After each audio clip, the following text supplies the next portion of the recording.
बहुत से लोग कर्ण को एक ट्रेजिक हीरो के रूप में देखते हैं। उनके अनुसार उसमें सभी गुण थे, लेकिन उसके साथ हमेशा अन्याय हुआ। लेकिन ये सारी बातें तथ्यों की गलत या अधूरी जानकारी के कारण है।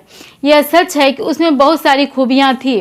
वह बहुत बड़ा दानी, साहसी और योद्धा था। दुर्योधन द्वारा किए गए उपकार को कभी नहीं भूला। यह पता चलने के बाद भी कि वह पांडवों का सगा भाई था, उसने अपने मित्र दुर्योधन का साथ नहीं छोड़ा, जान देकर भी अपना वचन निभाया। यह भी सही है कि कई बार उसके साथ गलत हुआ था, लेकिन इसके लिए जिम्मेदार बहुत हद तक वह स्वयं भी था। उसके जन्म का वरदान देते समय उसके पिता सूर्यदेव ने उसकी इन कमियों को भी बताया था। उनके अनुसार यह बालक बहुत पराक्रमी होगा, लेकिन साथ ही क्रोधी भी बहुत होगा। क्रोध, धैर्य का अभाव और ईर्ष्या उसकी सबसे बड़ी कमजोरी थी। यह कमजोरी उसकी सारी खूबियों पर भारी पड़ जाया करती थी। कर्ण को डिप्रेस्ड मानने के जो कारण दिए जाते हैं उसमें 7 सबसे इम्पोर्टेंट हैं। पहला, जन्म लेते ही उसकी माँ कुंती ने उसका त्याग कर दिया। एक सूत दंपति ने उसे पाला पोसा। इस कारण उच्च वर्ण का और राजकुमार होने के बावजूद उसे एक निम्न और जाति वाली जिंदगी मिली और बार बार अपमानित होना पड़ा। दूसरा, गुरु द्रोणाचार्य और कृपाचार्य आदि ने कभी भी उसे प्रेम नहीं दिया जो कि पांडवों को देते थे। उसे छोटी जाति होने के कारण अपनी प्रतिभा दिखाने का मौका नहीं मिला और उसके साथ भेदभाव हुआ। तीसरा, छोटी जाति होने के कारण द्रौपदी ने उसे स्वयंवर में भाग लेने से रोक दिया। चौथा, उसके एक गुरु परशुराम ने उसे उस अपराध के लिए शाप दिया जिसे उसने किया ही नहीं था, शाप भी ऐसे जिसने उसकी जान ही ले ली। पांचवा, अंतिम युद्ध में उसके सारथी ने हमेशा उसका मनोबल तोड़कर हराने का प्रयास ही किया। छठा, इंद्र ने अपने पुत्र अर्जुन को जिताने के लिए धोखे से उसका कवच और कुंडल ले लिया जो कि उसके साथ जन्म से ही था और उसकी रक्षा के लिए कवच था। कर्ण ने अपने पिता सूर्य द्वारा इस धोखे के बारे में बता देने के बाद भी मांगी गई वस्तु देने की अपनी प्रतिज्ञा के कारण उसे अपने शरीर से काटकर दे दिया। सातवां, उसे युद्ध में उस समय मारा गया जब वह रथ से उतरकर रथ का पहिया जमीन से निकाल रहा था और निरस्त्र था। ऐसे समय पर किसी पर प्रहार युद्ध के नियमों के विपरीत था। पर क्या ये सारी बातें महाभारत के आधार पर सच कही जा सकती है? महाभारत में कर्ण के जन्म के बाद उसका उल्लेख द्रोणाचार्य के गुरु आश्रम में ही मिलता है। यही उसकी मित्रता दुर्योधन से हुई। कर्ण के व्यक्तित्व को समझने के लिए महाभारत में हस्तिनापुर में उसके विद्यार्थी जीवन का जो उल्लेख है उसे देखते हैं। कर्ण द्वारा वहाँ के राजकुमारों के साथ शिक्षा लेने से यह तो क्लियर है कि जाति के आधार पर भेदभाव वाला एंगल लॉजिकल नहीं है। कुछ लोग यह भी कहते हैं द्रोणाचार्य ने उसे ब्रह्मास्त्र नहीं सिखाया, जिसके कारण उसे परशुराम के पास जाना पड़ा।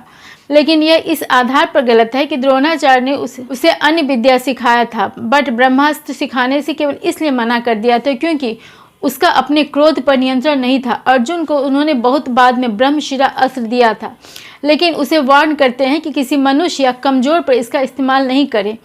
लेकिन कर्ण पर उन्हें ऐसा विश्वास नहीं था। कर्ण द्रोणाचार्य के बाद परशुराम से शिक्षा लेने गया, लेकिन वहाँ उसने अपने को सूत नहीं कहकर ब्राह्मण बताया। उसकी सहन शक्ति देखकर गुरु परशुराम को यह विश्वास हो गया कि वह ब्राह्मण नहीं बल्कि क्षत्रिय था। इस समय तक कर्ण स्वयं अपना क्षत्रिय होना नहीं जानता था। उसने अपने को सूत जाति का होना बताया। उसके झूठ से परशुराम को क्रोध आ गया और उन्होंने श्राप दे दिया कि चूंकि तुमने झूठ बोलकर मुझसे विद्या लिया है, इसलिए मेरी सिखाई विद्या उस समय भूल जाओगे जब तुम्हें उसकी सबसे अधिक ज़रूरत होगी। उसे शाप झूठ बोलने के लिए दिया गया था। यह भी सही नहीं है कि अगर वो झूठ नहीं बोलता तो उसे परशुराम शायद अपना शिष्य नहीं बनाते। ब्राह्मण द्रोणाचार्य ने तो उसे अपना शिष्य बनाया ही था। तीसरा गलत तथ्य यह है कि उस समय सूत को शूद्र माना जाता था और शूद्र को मौका नहीं मिलता था। हालांकि उस समय तक वेद और रामायण की तुलना में सूत जाति की स्थिति थोड़ी गिरी जरूर थी, लेकिन यह शूद्र नहीं बल्कि ब्राह्मण पिता क्षत्रिय मां से उत्पन्न वर्ण संकर जाति में गिनी जाती थी। अन्य संदर्भ से पता चलता है कि ये लोग शक्तिशाली होते थे क्योंकि राज परिवार और बड़े बड़े योद्धाओं के सारथी होने के कारण उनसे उनका नजदीकी संबंध होता था। जिस अंग देश का राजा दुर्योधन ने उसे बनाया था, वहाँ का राजा पहले भी एक सूत ही था। कर्ण के अन्य भाई भी ऊंचे पदों पर थे। इसी समय पुराणों में के प्रसिद्ध कथावाचक रोमहर्षण सूत और उग्र श्रवा सूत भी हुए। उन्हें तो ब्राह्मणों ने ब्राह्मण का पद दिया था। उन्हें किसी ने जाति के आधार पर विक्टिमाइज नहीं किया। फिर कर्ण के केस में बार बार जाति क्यों आ जाता है? कर्ण गुरु आश्रम में अर्जुन के बाद सबसे बड़ा धनुर्धर माना जाता था, इसलिए दोनों में प्रतिद्वंद्विता रहती थी। कौरव, जो कि इस विद्या में अर्जुन के आसपास भी नहीं टिकते थे, को कर्ण से उम्मीद थी कि अगर कोई अर्जुन को चुनौती दे सकता है तो वो कर्ण ही था। यह सामान्य ईर्ष्या की भावना कर्ण और दुर्योधन को करीब ले आई, लेकिन कर्ण मेहनत या प्रतिभा में अर्जुन से बहुत पीछे था। अर्जुन एकमात्र विद्यार्थी था जो रात के अंधेरे में बिना देखे हुए तीर चलाने का अभ्यास करता था। गुरु ने जब सभी विद्यार्थियों से पूछा कि कौन कौन उन्हें मनचाही गुरु दक्षिणा दे सकता है, इस पर कर्ण सहित सभी विद्यार्थी चुप हो गए, क्योंकि उन्हें पता ही नहीं था क्या गुरु दक्षिणा मांगेंगे। एकमात्र अर्जुन ही था जिसने बिना यह जाने कि क्या देना है ऐसी गुरु दक्षिणा देने की प्रतिज्ञा कर लिया। इतना ही नहीं, जब गंगा स्नान के समय गुरु को ग्राह ने पकड़ लिया, तब उसके पुकारने पर सभी विद्यार्थियों के साथ कर्ण भी हक्का बक्का हो गया था। किसी को कुछ समझ नहीं आया कि क्या करे, पर अर्जुन ने सबसे फुर्ती दिखाते हुए 5 तीर मारकर ग्राह को पानी में ही मारकर गुरु को बचा लिया। शिक्षा समाप्त होने के बाद गुरु ने सभी स्टूडेंट का टेस्ट लेने का विचार किया। वह पेड़ पर नकली पंछी बैठा दिया कर सबको इसका सिर काटने के लिए उन्होंने कहा। गुरु ने युधिष्ठिर आदि पांडवों से ही सबसे पूछा कि उन्हें क्या दिख रहा था। गुरु उनकी एकाग्रता की परीक्षा लेना चाह रहे थे, लेकिन सबने कहा कि उन्हें सब कुछ दिख रहा था। इस पर उन्होंने तीर चलाने से रोक दिया। केवल अर्जुन ने कहा कि उसे पंछी का सिर छोड़कर कुछ भी दिखाई नहीं दे रहा। इस पर गुरु ने खुश होकर उसे तीर चलाने की आज्ञा दे दी और अर्जुन ने उसका सिर काट दिया। यहाँ कर्ण ही नहीं, कर्ण के साथ जिसने भी ऐसा जवाब दिया था, किसी को भी यह मौका नहीं मिला था। आश्रम या आश्रम के बाहर गुरु कृपाचार्य और द्रोणाचार्य कर्ण या दुर्योधन को उसकी किसी गलती के लिए डांटते तो कर्ण को ऐसा लगता है कि गुरु से पसंद नहीं करते, इसलिए डांटते रहते हैं।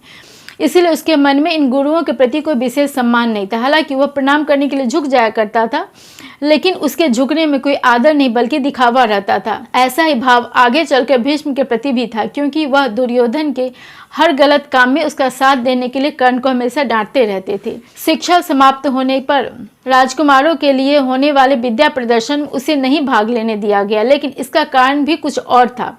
हालांकि इस आश्रम में देश और विदेश के राज परिवार और सामान्य सभी तरह के स्टूडेंट थे, पर यह खास रूप से कुरु वंश के सभी राजकुमारों के लिए बनाया गया था। इसलिए शिक्षा समाप्त होने के बाद द्रोणाचार्य ने सोचा क्यों न सभी राजकुमारों की विद्या का एक सार्वजनिक प्रदर्शन हस्तिनापुर में कराया जाए, ताकि आम जनता को अपने राजकुमारों की योग्यता का पता चले। यह विचार भीष्म और धृतराष्ट्र को भी बहुत पसंद आया। यह कोई ओपन कंपटीशन नहीं था, इसलिए कुरु राजकुमारों के अलावा किसी और ने इसमें भाग नहीं लिया था। लेकिन कर्ण को उम्मीद थी कि अगर इसमें उसने अर्जुन के जैसा या उससे अच्छा प्रदर्शन किया और अर्जुन को हरा दिया तो अपनी जनता के सामने अर्जुन अपमानित होगा और कर्ण का मान बढ़ जाएगा। इसलिए वह अचानक रंगभूमि में आ गया। उसके आने से दर्शक भी कौरवों और पांडवों का पक्ष लेकर 2 भागों में बट गए। कुछ देर पहले ऐसे ही दृश्य उस समय हो गया था जब भीम और दुर्योधन गदा युद्ध कर रहे थे। गुरुजन इस प्रदर्शन को राजकुमारों के असली युद्ध में नहीं बदलना चाहते थे। उन्होंने भीम दुर्योधन का युद्ध भी रोकवा दिया था और कर्ण अर्जुन का भी। कर्ण को रोकने के लिए ही उसका परिचय कृपाचार्य ने पूछा था। कर्ण ने चूंकि राजकुमारों को साथ ही पढ़ा था, इसलिए हम यह नहीं कह सकते कि उसे जाति या सामान्य वंश का होने कारण अपमानित होना पड़ा। भीम ने अगर कर्ण के कुल के आधार पर ताना मारा, तो दूसरी तरफ कर्ण की तरफ से कौरवों ने भी पांडवों के जन्म के लिए उन पर ताना मार रहे थे कि वे अपने पिता पांडु की संतान नहीं थे। आगे भी पांडवों को नीचा दिखाने के लिए वे लोग ऐसे ताने मारते रहते थे। इसलिए यहाँ कोई ऐसा व्यवहार कर्ण के साथ नहीं हुआ जिससे लगे कि उसे नीच कुल का मानने कारण उसके साथ भेदभाव हो रहा था। करीब इसी तरह की परिस्थिति आगे चलकर उस समय हुई जब द्रौपदी ने अपने स्वयंवर में भाग लेने से कर्ण को मना कर दिया और मछली की आंख भेदने की शर्त को पूरा कर अर्जुन द्रौपदी से विवाह करने में सफल रहा। स्वयंवर में वर का चुनाव हमेशा लड़की की पसंद से होता था।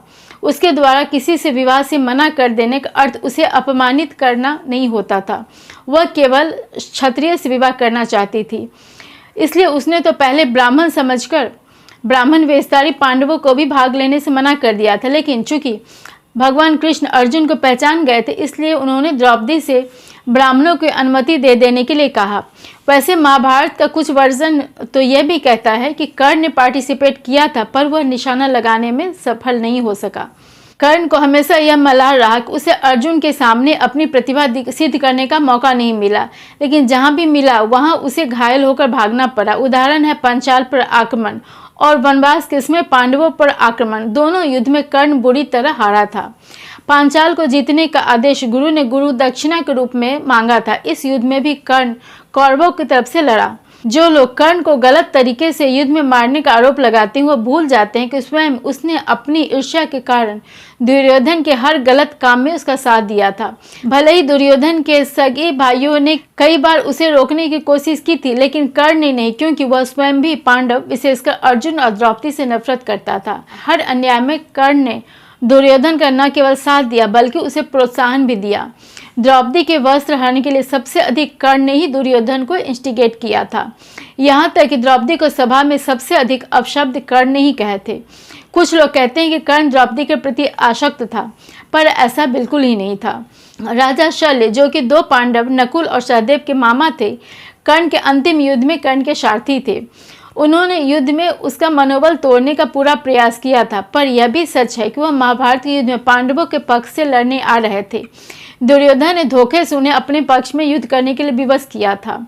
निहत थे और जमीन पर उतरे कर्ण को मारना कोई अन्याय इस आधार पर भी नहीं था कि युद्ध में रथ टूटना, धनुष टूटना आदि साधारण बात थी। अर्जुन का धनुष और रथ भी कई बार टूटा था। ऐसी स्थिति में उसने फुर्ती से दूसरा धनुष ले लिया। जमीन पर खड़े रहकर भी उसने युद्ध किया था। कर्ण युद्ध भूमि में था, उसने अस्त्र समर्पण नहीं किया था, बल्कि युद्ध में उसका धनुष अर्जुन ने काट डाला था। वह हार रहा था। ऐसे में वह गुरु परशुराम द्वारा दिए गए अस्त्र को याद करना चाहता था, पर शाप के कारण उसे याद नहीं आया। इसलिए वह युद्ध के बीच में ही उतरकर रथ का पहिया निकालने लगा। शायद इतनी देर में उसे अस्त्र विद्या याद आ जाए।